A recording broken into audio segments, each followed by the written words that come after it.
N'hésitez pas à liker la vidéo si elle vous plaît et si vous êtes nouveau sur la chaîne, n'oubliez pas de vous abonner et d'activer la notification pour ne rater aucune de nos prochaines vidéos.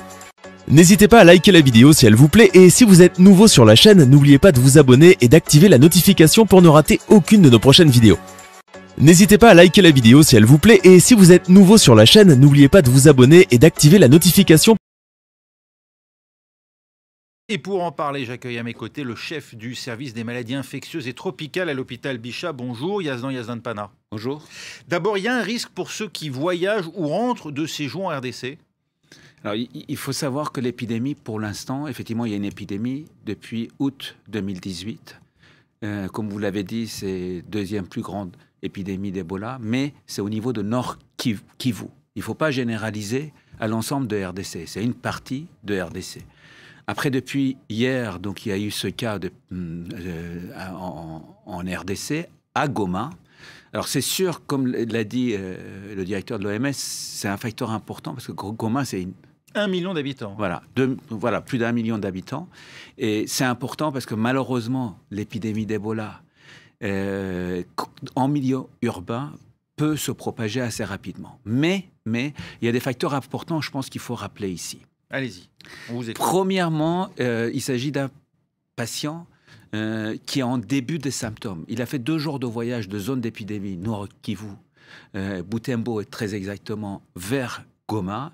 Et en fait, il y a des contrôles sanitaires. Et apparemment, il aurait été asymptomatique. Et quand quelqu'un qui a un Ebola qui est asymptomatique, il transmet. Ça veut dire qu'il ne montre pas de symptômes? Il ne montre pas, il est en ce qu'on appelle phase d'incubation. Donc, il y a très peu de probabilité de transmission. Deuxièmement, dès qu'il était devenu symptomatique, il est allé dans un centre de santé. Ça aussi, c'est important. Troisièmement... Ça veut dire, pardonnez-moi, que ce patient a été détecté suffisamment tôt? D'après les informations pour éviter une large contamination. Voilà, exactement. Oui. Troisièmement, vous savez que par rapport à l'épidémie de 2014-2016 en Afrique de l'Ouest, on a un vaccin. Et les personnes ont été rapidement vaccinées. Et comme c'est très tôt après le début de maladie, ça aussi, c'est très important.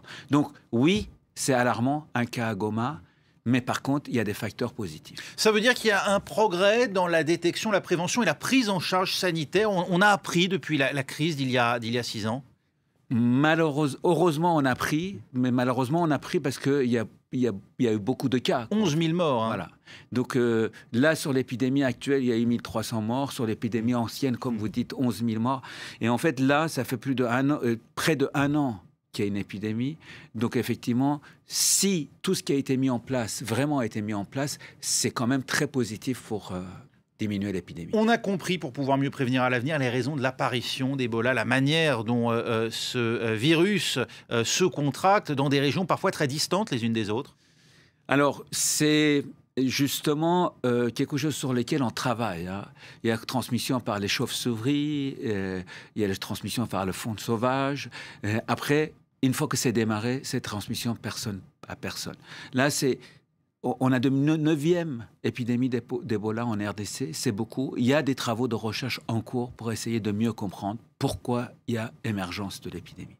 Merci Yazdan Pana. Je rappelle donc que l'OMS est réunie actuellement à Genève après donc ce nouveau cas détecté et annoncé hier par les autorités de République démocratique du Congo dans la ville de Goma.